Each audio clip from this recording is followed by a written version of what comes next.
This evening we're bringing you a special programme on some of the various projects that are organised all around the country to raise money for good causes.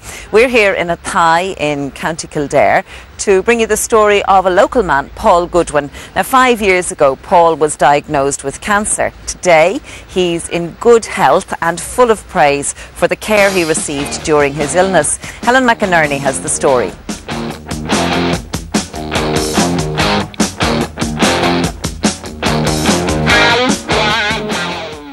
It was a road trip with a difference. No long, lazy days enjoying the good life for Paul Goodwin and his travelling companions. This trip was all about raising funds for the Irish Cancer Society, because Paul survived cancer not once but twice. Originally from England, Paul now lives in Athy in County Kildare, but works at the IT in Carlow.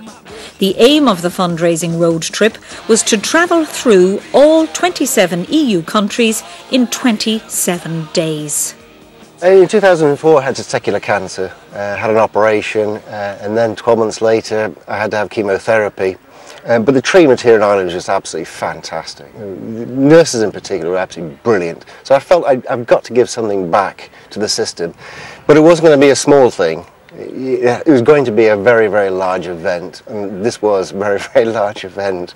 We're attempting to raise €50,000 for Irish Cancer Society. At the moment we're at 45,000, and hopefully by the time we get back we've got our 50,000 and that part is done as well. So.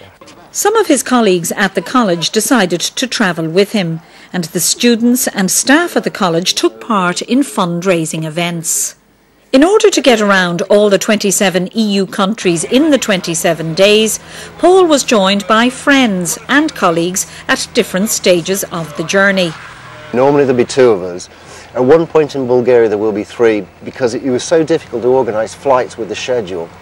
So unfortunately, I say unfortunately, it'll probably be quite nice, we will have 3 people on board for 5 days. We're going north first through Germany, Denmark, Sweden, Finland, and then start going down Eastern European, so it's Estonia, Latvia, Lithuania, Austria, Slovakia, Slovenia, Hungary, Bulgaria, Romania, Turkey, Malta, Cyprus, back through Turkey yet again, across to Greece, Italy, France, Spain, Portugal. Paul brought 2 teddy bears with him on the trip. This is Stitch. And this is Patch. They've been lent to us by the St Joseph's School here in Carlow. They're going to go with us for the whole trip. We're going to be taking photographs of them and letting the children enjoy their adventures while we're on holiday. On average, Paul and his travelling companions drove 10 hours a day, and they found driving conditions in Eastern Europe quite a challenge. The biggest threat, though, from my point of view, was not the vehicle, it was the other drivers in Eastern Europe. They were just incredible. I found myself, you spent more time on the wrong vehicles, other vehicles spent more time on the wrong side of the road and forming a threat to you as you were trying to drive along.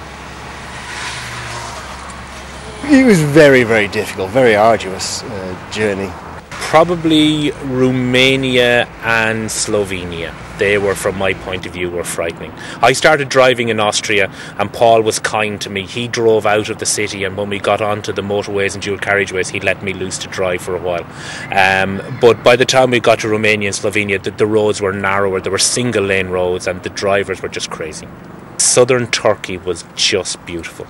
Absolutely gorgeous. I loved it. Greece was another one of the countries that made a huge impact on the boys.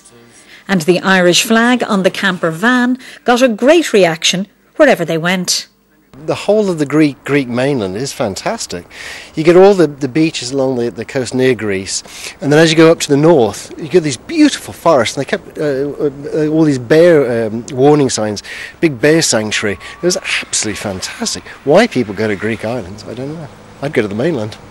And everywhere we went, people say, you're Irish, that's fantastic.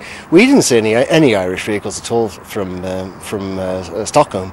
So all the way around Europe, we were the only Irish vehicle on the road. And every time we stopped at toll booths, and people were honking the horns and waving at us, it was fantastic. The Irish are known as very, very friendly people, so it was absolutely fantastic, the reception. 14,000 kilometres later, and the journey was complete, 3 days ahead of schedule.